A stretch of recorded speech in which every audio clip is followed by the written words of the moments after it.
Welcome to new TV Telugu. ఇవాళ Jagan press meet చూశాక ఆయనకు cheating book of world record ఇవ్వచ్చు అనిపించిందని, ఆయన అద్భుత నటనకు భాస్కర్ అవార్డు గ్యారంటీ అని మంత్రి నారా లోకేష్ ఎద్దేవా చేశారు.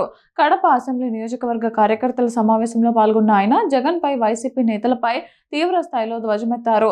సొంత కుటుంబాన్నే కాకుండా సొంత జిల్లాను, నియోజకవర్గాన్ని కూడా జగన్ మోసం చేశారని ఆరోపించారు.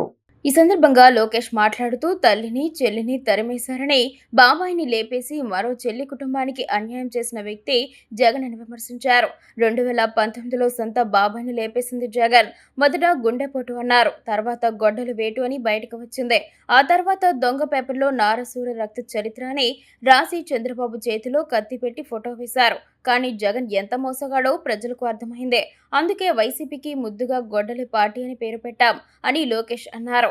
జగన్ నటన చూస్తే తనకే ఆశ్చర్యం వేస్తుందని, బయట ముద్దులు పెట్టి లోపల గొడ్డలి పోట్లు వేయడం ఆయనకు అలవాటని వ్యాఖ్యానించారు. రాయలసీమకు పట్టిన క్యాన్సర్ గడ్డ జగన్ అని, రియల్ ఎస్టేట్ వ్యాపారి దస్తగిరిని జగన్ మేనమామ చంపేసి తమపై కేసులు పెడతామని బెదిరించారని ఆరోపించారు. ప్రతిపక్షంలో ఉన్నప్పుడే భయపడలేదని, ఇప్పుడు కేసులకు భయపడతామా అని ప్రశ్నించారు. కడపలో ఒక పెద్ద ఆయన ఎగిరెగిరి పడుతున్నారని, త్వరలో ఆయన సమయం కూడా వస్తుందని, చట్టాలను ఉల్లంఘించిన వారిని వదిలే ప్రసక్తే లేదని హెచ్చరించారు. దేవుడి గడప కడప, పౌరుషాల గడ్డ మన కడప. కడప ప్రజల ప్రేమే వేరు. యువగలం పాదయాత్ర నుంచి ఇప్పటికీ చూస్తున్నా, ఇక్కడ పసుపు సైన్యం జోషే వేరు. విశ్వవిఖ్యాత నట సార్వభౌమ స్వర్గశ్రీ నందమూరి తారక రామారావు గారు ఏ ముహూర్తంలో పార్టీని స్థాపించారో నాకు తెలియదు, కానీ ఆ ముహూర్త బలం చాలా గొప్పది. ఎంతోమంది అధికారంలోకి వచ్చి అనేక మాటలు మాట్లాడారు. తెలుగుదేశం పార్టీ లేకుండా చేస్తామన్నారు. వాళ్ళే ఈరోజు ఒక క్రికెట్ టీంకి స్థాయికి పడిపోయారు. టీమ్ 11 11 స్థానాలకు వచ్చే పరిస్థితి మనందరం చూసాం. పోరాటాల గడప మన కడప జిల్లా. అనేక కేసులు పెట్టారు, అన్ని రకాలుగా ఇబ్బంది పెట్టాలని ప్రయత్నించారు.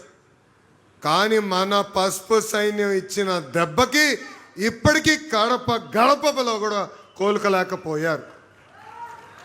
వాళ్ళ దగ్గర ఫ్యాక్షన్ ఉంటే మన దగ్గర ఫైటర్స్ ఉన్నారు.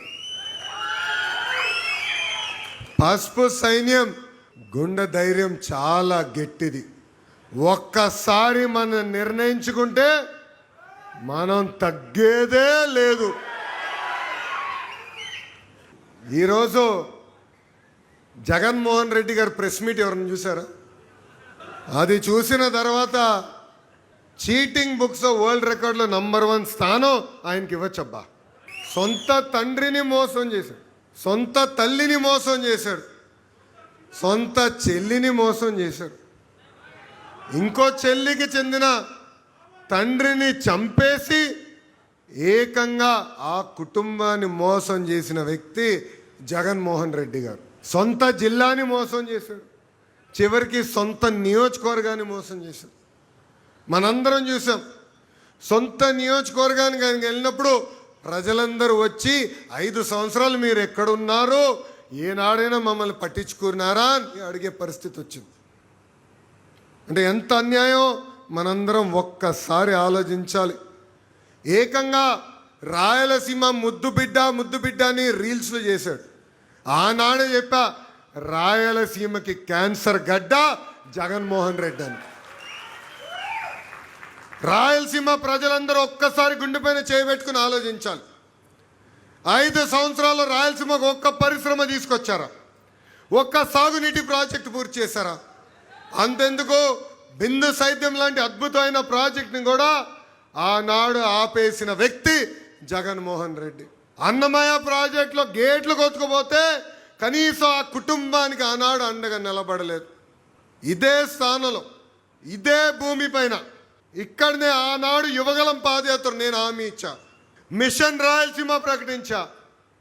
మన దేశానికే కాదు ప్రపంచానికి రాయలసీమను ఒక హార్టికల్చర్ హబ్గా తీర్చిదిద్దుతానని ఆనాడు హామీ ఇచ్చా. పూర్వోదయ కింద 1,00,000 కోట్ల రూపాయలు ప్రభుత్వం ప్రైవేట్ రంగంలో పెట్టుబడి మన రాయలసీమకు తీసుకొస్తున్నాం. అంతేకాదు ఏకంగా వాళ్ళ ప్రభుత్వంలో కనీసం స్టీల్ ప్లాంట్ పనులు ప్రారంభించాల. మనం అధికారంలోకి వచ్చి పనులు ప్రారంభించాం. అంతేకాదు 29 ఎన్నికల లోపల కమర్షియల్ ప్రొడక్షన్ చేసే బాధ్యత కూడా మనం తీసుకుంటామని నేను హామీ ఇస్తున్నా.